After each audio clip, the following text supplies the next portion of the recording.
Hello, well done, boys. Thank you for coming. This is live entertainment. This is Samoa Observer. What a blessing to see them here. Thank you so much.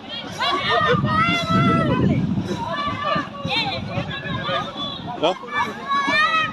Sorry. No, oh.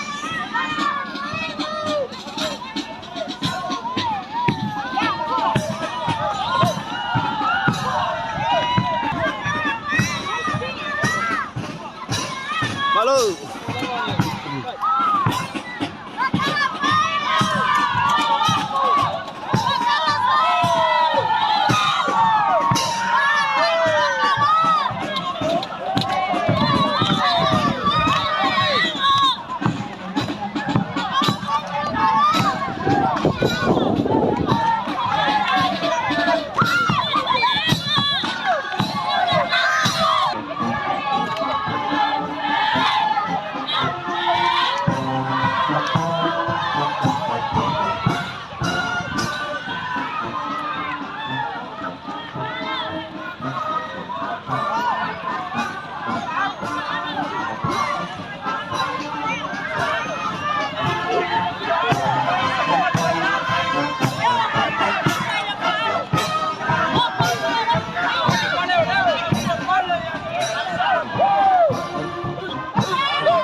polo kalama ni saya mo falolo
ile Faamanatuina fo iole lima Tausaga o se Telesia ia ole angangal nga ole nei fo ibaenga ina ia eloina sawaina o fanau I totonu ainga ia ave ile aunga ia mai o tato tu anga ile lo ia ole angangal nga ole so male anganga maulunga male faarualo Right. Stick.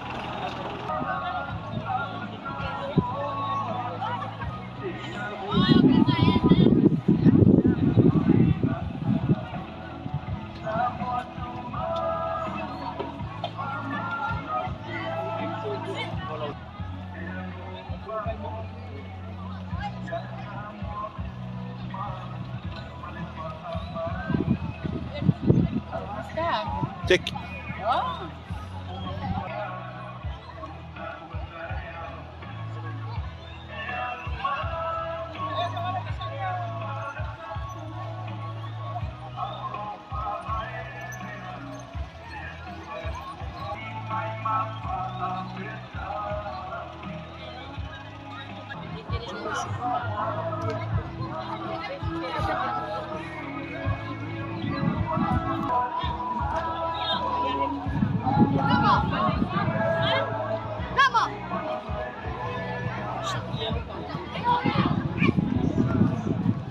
Ina nei so polangi tapu I tea I so mātou leo.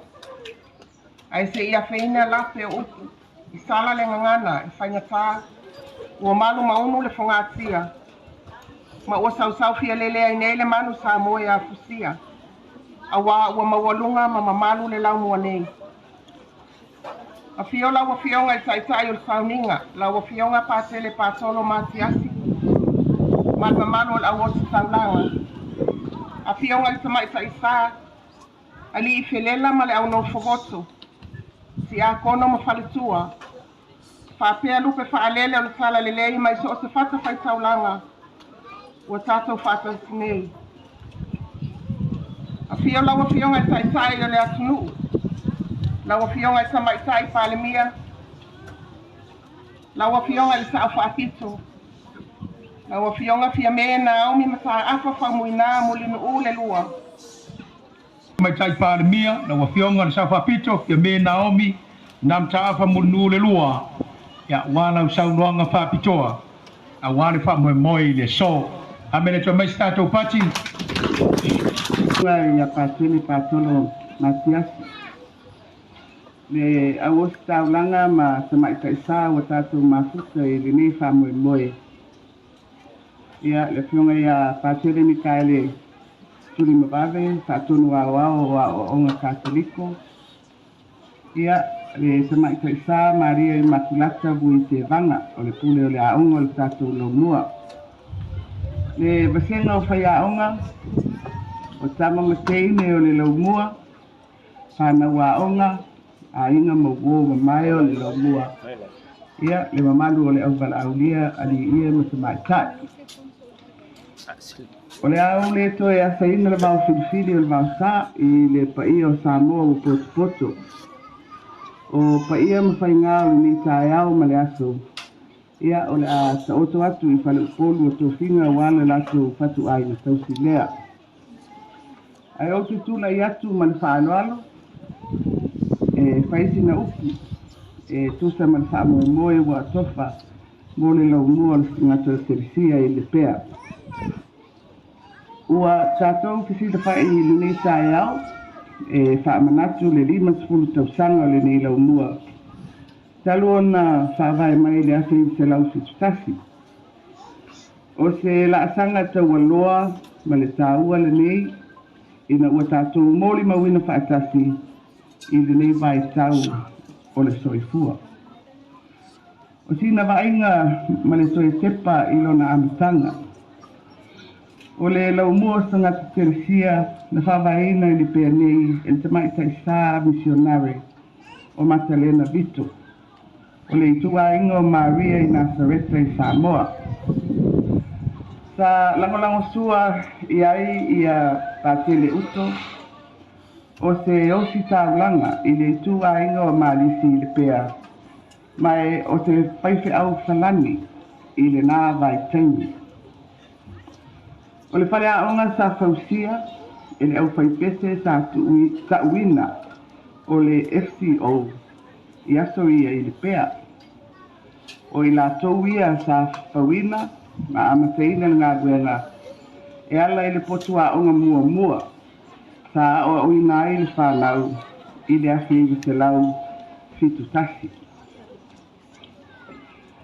Sa amata le aonga i le basenga i tasi, Prima wani po le basenga mua lea ua iloa e nei. O le whai aonga mua, o ia fo i lea sa avea mapule aonga mua. O le tamaita isa o Jacinta Mulipola, o le tu ainga o Maria i Nazareta i Lepea. Sa whaasolosolo ma whaatupula ia basenga i le laumua, i le ape i se lau fitu lua. Ina ua whaaupopo le basenga lua, po le prima tu, ma whaatupula ia i lava te ia o mai i le nei vai tau. Ua oto atu nisi o vaenga nei, e toi whatepa ai le amatanga o le nei laumua. Ma mawhau ai le malanga fisa, sa saina e tua ama le aufenga duenga le atua, i le vaai mamao mo se tupulanga a o oina. O te talitonu, o tanga, maanga, o ananafi. E whauwhau ai la ngona ma manatu o le lumanai. Ua iai la i le nei aso, le iai o Sagato Telesia i le 5 tausaga o le au nanga i a onga. Mai o te talitonu, e le muta ai, le ati nae o Sagato Telesia. Ona i tele isi la sanga, o lota oto mai i la lumanai, e si tia ai tūlanga o a onga i tonu o le nei laumua. O sina upu mo tua a ma le au whainga duenga le atua o a inga ma wo o le nei laumua. E mamoli atu le wha malo, i le sila mamao, i le wha vaina o le laumua, e velo aso i le aoawina o whanau a Samoa. E whaafetaia le ola whaatuatua, ua taunu wai le savalinga Sagato Telesia i le 5 tausaga. Ma a whai sa tongi se maa i nei ati nai, e taitonu e le i whaingofie, ai le ai lava se afusina e le tauia. Mafutanga le nei tae au. ia atono to tele o tosi le fia o le tene Lepea mai o te manatua fo'i le taimi o le tau a masa mai o le tatou lau mua nei a fuafua fo'i isi ati na e tono le tatou tumalo ia po le tatou nuu fo'i Lepea na amata i le fale komiti ia ona se e atu le nofuanga o loo iai i vaitoloa o lea fo'i le itu lea ia le tatou kolisi mo fale ata mai o le ata lena e pei fo'i o le ata lenei ua tatou faamanatuina i le 50 tausaga o lenei laumua o le la'ala'a pe i luma o se fatu na totō mo alo mafanau auā le ola a'o tauina o le taeao lenei o le tusi faitau aso o le matou ekalesia o le e fakasa o luna fa'aulutala o le tu i le paolo o le alofa mai mafaufau ai fo'i le tatou faamanatuina o le 50 tausaga o le nei laumua na o te manatu se tasi lenei o paolo ua saumia mo tatou alo ma fanau ina ia tupu fo'i maola i latou ma avea ma tagata o latou aiga e fai fo'i latou ma paolo o le alofa i totonu o aiga o nuu ma ekalesia ia tainane ia le tatou atunuu mai o le pei lava ona tatou tutu le paolo o le alofa o le atua ia faapena foi ona tatou faasoa atu i tatou ma fai ma faataʻitaʻiga e fai ai tatou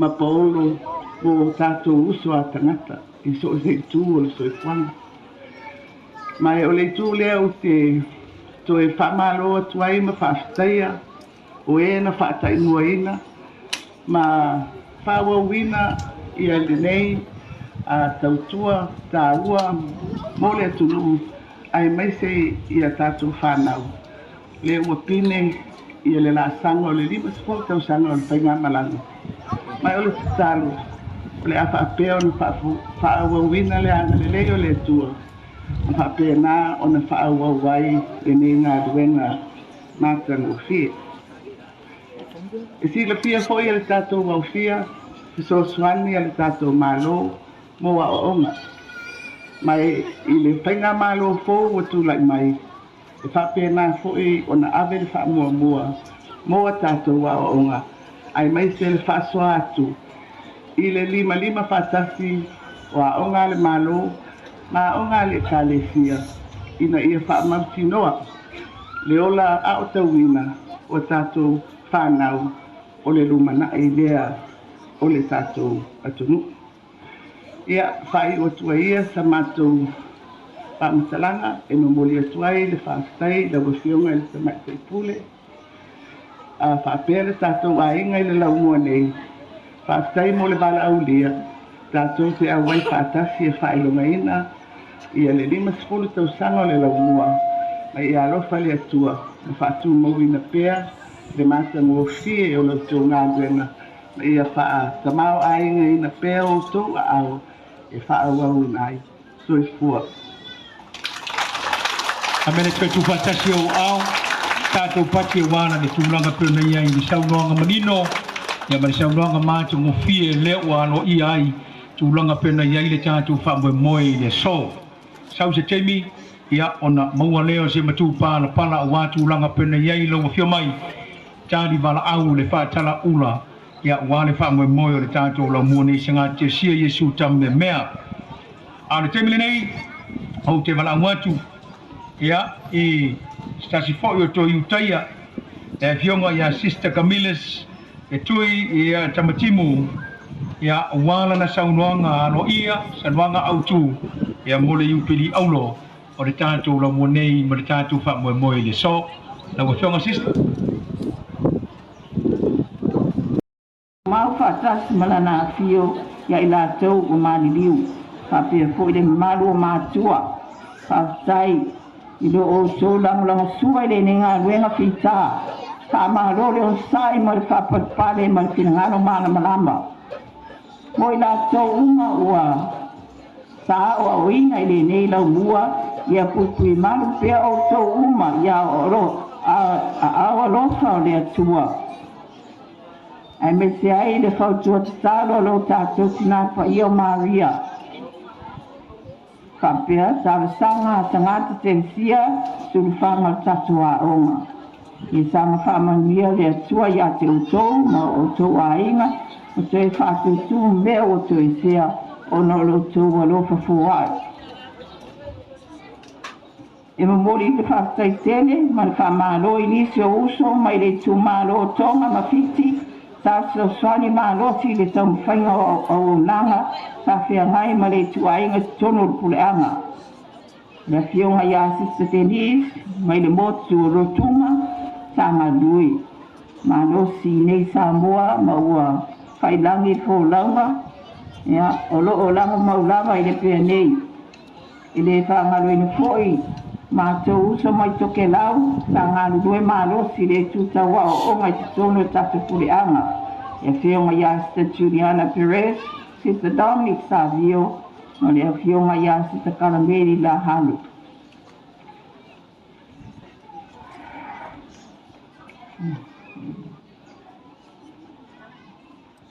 E whionga mai taipare mia, lau whionga whia mea nao i tā awha, e whaanoa ina o lo taimi tā ua, tātou te au whaatasi ni sauninga. A mālo e lau whionga mo o nanga ese lo whianga iai, ma lau whainga mālo, o le te talo, ia whoa i le loto tele, ia vea i mo taitai a lofa, o ia maua ni whinangano māna malama, i whianga iai mo whawhita uri, i le taitai inga lo tātou mālo, a pia ma si o tātou watunu.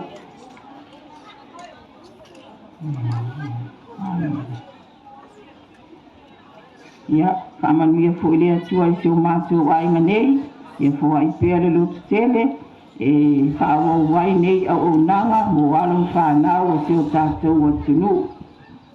Ia, a le whai uina le,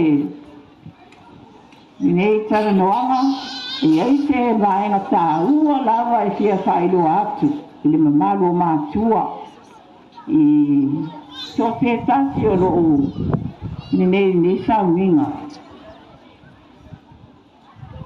O le wha silsilanga nei, e me tau tia le matanga o fie. Ona ua whaeloa mai e le malo, o le Tausaga fōu, o le a whausia ai le whale a o ngā fōu o St. Telesia. Pati mai.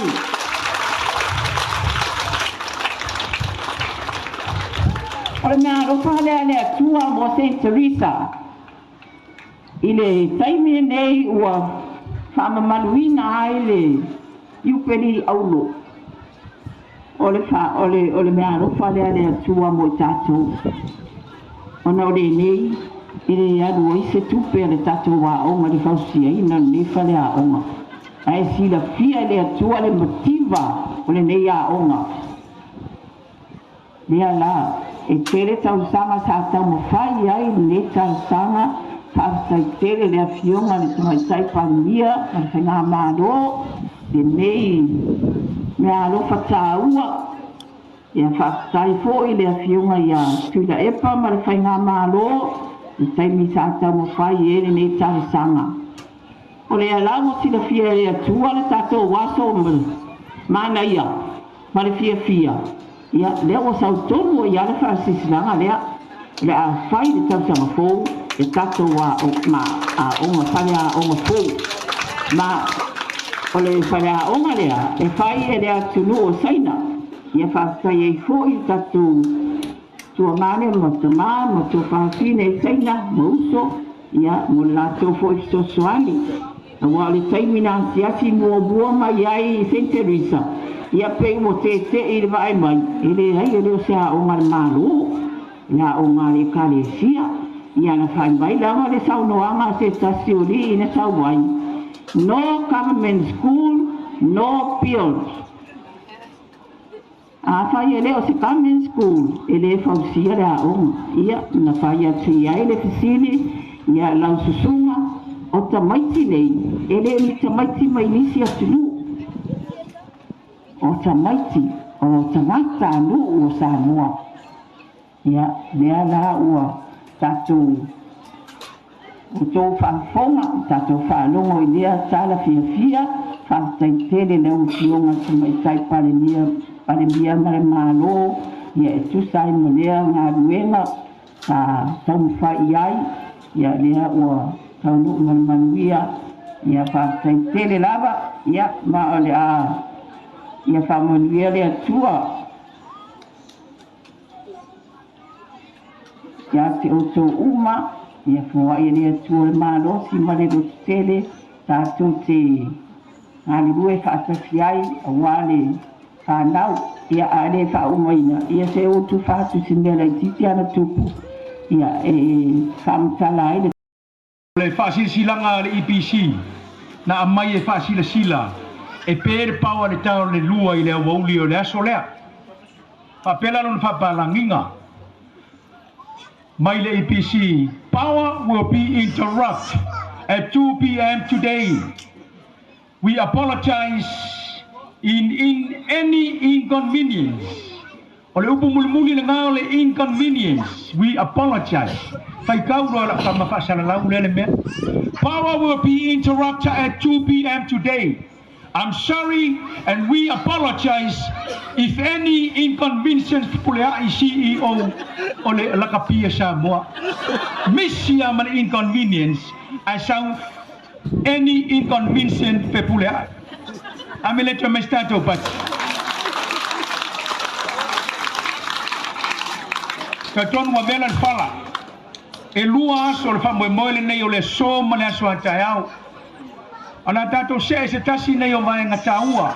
A tato tele yo I fa fianga alo mafana o pene yai le kolisi o Sagato Ioane Poseko I Alfua, Sagato Maria I Vaimoso, Sagato Sanele Momoa.